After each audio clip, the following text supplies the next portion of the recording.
Assalamualaikum warahmatullahi wabarakatuh. Salam sejahtera teruntuk sahabat Kibayusima dimanapun panjenengan berada. Kali ini kita akan membahas perjalanan seorang mahaguru, di mana beliau adalah masih keturunan Syekh Maulana Ishaq yang bertempat di salah satu tempat dekat dengan Pondok Pesantren Tegal Sari. Beliau adalah guru dari Yang Ageng Muhammad Besari. Beliau yang Donopuro, beliau keturunan ke-6 ya dari Maulana Ishaq. Perlu sahabat ketahui bahwasannya Maulana Ishaq adalah seorang wali yang mempunyai kelebihan, yakni bisa menyembuhkan berbagai macam penyakit. Nah, kala itu Maulana Ishaq bersama dengan wali Songo, kelompok wali yang periode pertama, termasuk Syekh Jumadil Kubro, termasuk yang Syekh Al-Baqir. Beliau mempunyai kelebihan ini sehingga pada kala itu ya di Kabupaten Banyuwangi, putri seorang adipati di Banyuwangi sana, yakni Raden Ayu Skardadu ini punya satu penyakit yang mana sudah lama sekali tidak bisa kunjung sembuh. Nah, akhirnya sang Bupati Blambangan ini memberikan sebuah sayembara, barang siapa yang bisa menyembuhkan putriku, kalau perempuan akan dijadikan dulur Sinorowedi, saudara seperti saudara sekandung ya. Kala itu menjadi saudara seorang bangsawan merupakan kebanggaan tersendiri. Kalau laki-laki maka akan dijadikan suaminya.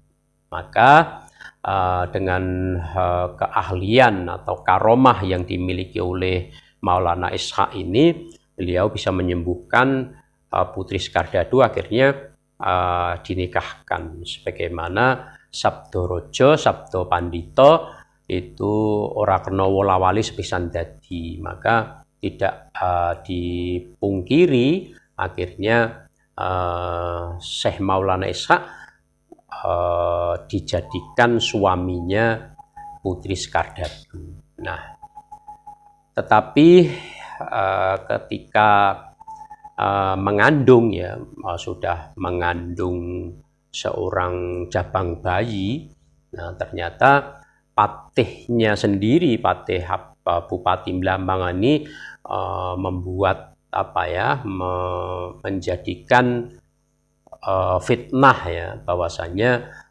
memfitnah kalau yang membuat bala, yang membuat putri Skardadu ini sakit ya tiada lain kecuali ya Maulana Ishaq ini, sehingga yang bisa menyembuhkan juga Maulana Ishaq. Nah, maka bagaimanapun Maulana Ishaq ini harus pergi dari Blambangan. Nah, fitnah luar biasa, sangat kejam ya. Al-fitnatu asyaddu minal qatl. Ini fitnah itu lebih kejam daripada pembunuhan. Apa yang terjadi benar, Raja Blambangan itu terpengaruh dengan fitnah yang dibuat oleh Patih Sengoro. Ki Bayu tidak tahu, mungkin ada cinta yang ditolak atau cinta yang tidak tersampaikan ya, sehingga Patih Sengoro mungkin cinta pada Dewi Skardadu, kemudian membuat fitnah itu. Nah, yang terjadi akhirnya meski dalam keadaan Dewi Skardadu ini mengandung putri dari Maulana Ishaq, Maulana Ishaq ditundung ya, disuruh pergi dari Blambangan. Akhirnya Maulana Ishaq itu kembali ke Pasei ya, ke Pasei sana.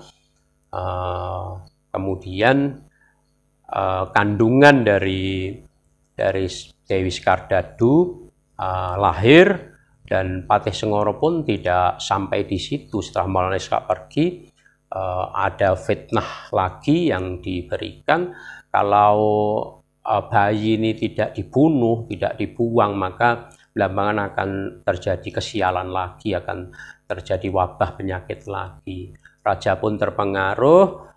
Satu-satunya jalan, cucunya sendiri ini dibuang ke laut, yang nantinya akan diketemukan oleh seorang saudagar kaya di Gresik, seorang ibu yang akhirnya ditemukan. Itu ceritanya nanti kita cerita khusus tentang itu ya, dinamakan Joko Samudro, yang nantinya akan menjadi Sunan Giri.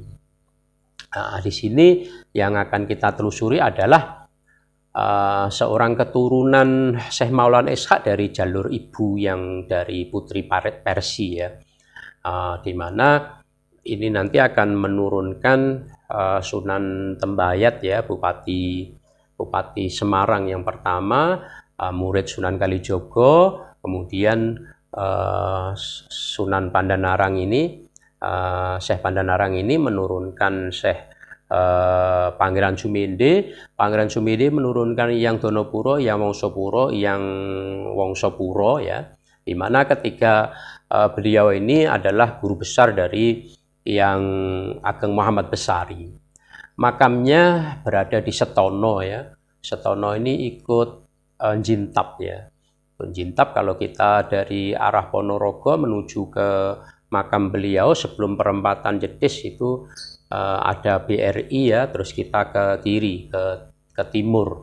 Di sana ada kiri jalan, ada masjid, disitulah makam beliau. Beliau adalah guru dari yang Ageng Muhammad Besari, yang memang memerintahkan kepada yang Ageng Muhammad Besari untuk mendirikan sebuah pondok yang akhirnya berdirilah Tegalsari itu. Surut pondok yang Donopuro, berdirilah pondok Gebang Tinatar ini, berdirilah pondok Tegalsari ini, sampai masyhur guru dari para bangsawan, dari para pujangga yang ada di Ponorogo, yang ada di Jawa, ini berangkat dari yang Ageng Muhammad Besari.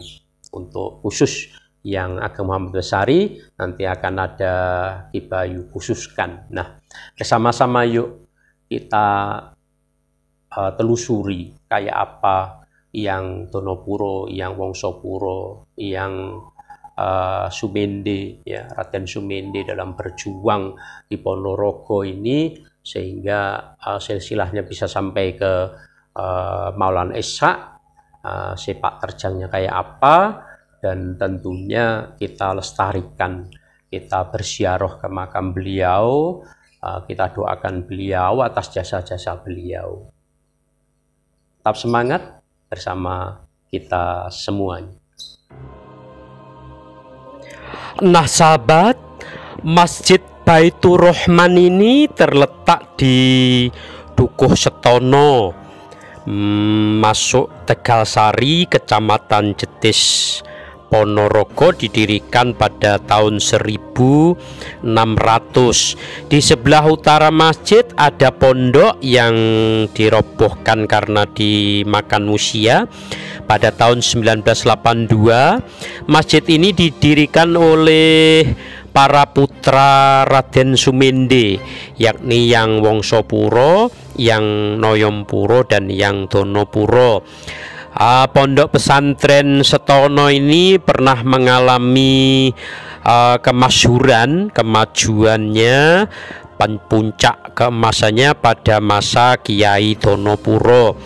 Kalau kita runtut dari silsilah beliau, dari Syekh Maulana Ishaq, Sunan Pandanaran I, Pandanaran II, Pangeran Sumende, yang Wongsopuro, yang Noyompuro, beliau turun ke-7 ya, ke-6 dari yang Pandanaran I, yang Donopuro ini merupakan seorang guru besar yang melahirkan para santri-santri senior, yang makam beliau terletak di belakang Masjid Baitur Rahman, sahabat. Nah, salah satu di antara santri seniornya yakni Yang Ageng Muhammad Besari yang selanjutnya mendirikan pondok pesantren Gepang Tinatar atau Pondok Tegal Sari yang letaknya di sebelah timur Setono ini. Sekilas tentang beliau Yang Tonopuro, mudah-mudahan ada guna dan manfaatnya. Terima kasih kebersamaannya.